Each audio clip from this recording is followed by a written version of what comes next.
अभिनय क्षेत्र आणि त्याच्यामध्ये गाजलेलं म्हणजे देवबाभळी, म्हणजे ते एव्हरग्रीन आहे. काय तो म्हणजे 3 तास सतत उभं राहून कन्सिस्टन्सी, तोच चेहऱ्यावरती हावभाव, तीच एनर्जी, काय त्याच्या मागचं सगळं रहस्य आहे? रहस्य म्हणजे कामाशी एकरूप होणं आणि म्हणजे तेच होऊ शकतं, कारण की आपल्याला ती आवड असते आणि आपल्याला माहिती आहे की कमिटमेंट म्हणजे की आपण कमिट केलेलं आहे ह्या गोष्टीसाठी. तर आणि ती कन्सिस्टन्सी ठेवणं फार, आणि ना देवबाभळी नाटक हे असं आहे की तुम्हाला इथे तिथे करून किंवा आज पाट्या टाकूया असं नाहीच होऊ शकत. आणि ते दिसतं. नाटक हे असा फॉर्म आहे की तिकडे तुम्ही पाट्या टाकल्यात की समोरच्याला कळतं, आणि आपला मराठी ऑडियन्स पण तेवढा सुजाण आहे की त्याला कळतं की ही व्यक्ती पाट्या टाकते आणि हा खरंच मनापासून काम करतोय. त्याच्यामुळे तेच डिलिव्हर करत राहणं, ह्याला काही पर्याय नाहीये. खरंय. आणि कसे अनुभव, काय प्रतिक्रिया येतात? अर्थात आम्ही त्या रीलच्या माध्यमातून बोलतो, पण तुम्ही आहात याची देही याची डोळा, आम्हाला ते ऐकायचे आहे. खूप काय म्हणतात त्याला, टचिंग अनुभव आलेले आहेत. एक आत्ता मला असं प्रॉमिनंटली आठवतोय तर सांगते. एक मित्रमैत्रीण आली आमच्याकडे, असे साधारण 25-26 वर्षाचे असतील, आणि ती मैत्रीण सांगायला लागली की हा जो माझा मित्र आहे ना, त्याच्यामध्ये ॲक्सिडेंट झाला होता आणि त्याला काहीच आठवत नाही. म्हणजे मागचे 3-4 वर्ष काय झालं त्याच्या आधीच, म्हणजे त्या 3-4 वर्षाच्या आधीचं त्याच्या लाईफमध्ये काय घडलं हे त्याला काहीच आठवत नाही. पण जेव्हा आम्ही हे नाटक बघायला मी त्याला घेऊन आले आणि तुमचं संगीत कानावर पडलं, तेव्हा त्याला त्या दिवसाची आठवण होऊ लागली. म्हणजे त्या मेमरीज हळूहळू जाग्या होऊ लागल्या. मला असं वाटतं की म्युझिक चा हा थेरपीचा प्रकार आहे. पण हे किती मोठं आहे ना म्हणजे. आणि दुसरी गोष्ट म्हणजे मला खूप भावते ती म्हणजे, जनरली आपल्याकडे असं असतं की पुरुष रडत नाहीत आणि पुरुषांना पटकन रडू येत नाही किंवा त्यांना ती इनिबिशन्स आहेत. पण आमच्या नाटकाला येऊन ते ढसाढसा रडतात आणि मग ते येऊन आम्हाला भेटतात आणि सांगतात की खूप मनमोकळं झालं आमचं आणि आम्ही खूप वर्षांनी रडलो, बघून रडलो आणि आम्हाला ह्याची आठवण आली, आम्हाला त्याची आठवण आली, आम्ही म्हणजे साचलेलं होतं ते सगळं रितं झालं.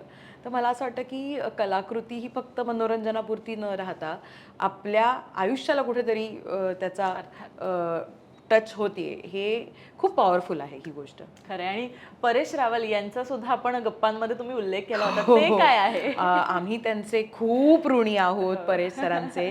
त्यांनी मागच्या वर्षी एका इंटरव्ह्यूमध्ये, एका मोठ्या इंटरव्ह्यूमध्ये देवबाभळीचा उल्लेख केला.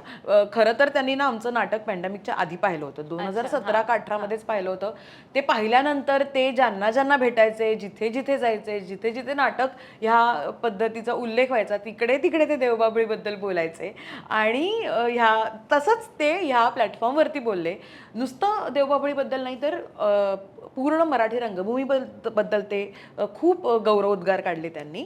आणि तो इंटरव्ह्यू जसा एअर झाला, लोकांनी आम्हाला टॅग करायला सुरुवात केली आणि ती रील म्हणजे मिलियन्समध्ये त्याचे व्ह्यूज गेले.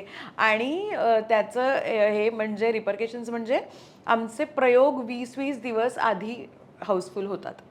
म्हणजे मागच्या वर्षभरात आम्ही जे रोलर कोस्टर राईड अनुभवलेली आहे, मेन म्हणजे काय माहितीये, त्यांच्या त्या सगळ्या वक्तव्यामुळे आणि ह्याच्यामुळे नॉन मराठी लोक जी आहेत ती सुद्धा देवबाभळीला येत होती.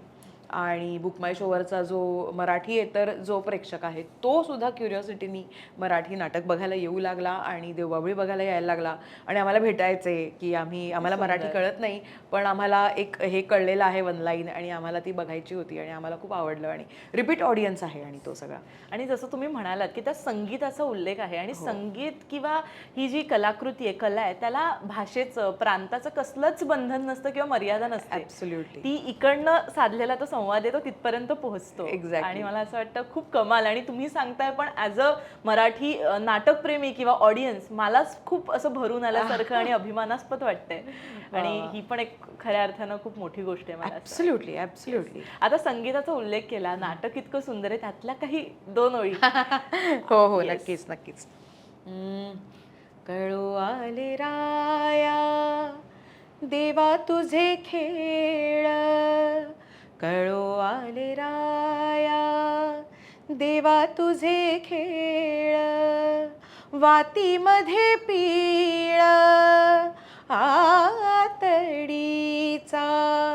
वातीमध्ये पीळ आतडीचा कळो आले राया देवा तुझे खेळ. कमाल कमाल, खूप सुंदर. म्हणजे काय म्हणतो ना, ती एक छोटीशी झलक होती, पण आता मला असं वाटतं हा टीजर आहे. प्रत्यक्ष ज्यांनी बघितलं नाही त्यांनी पुन्हा याची अनुभूती घ्यायला जावं.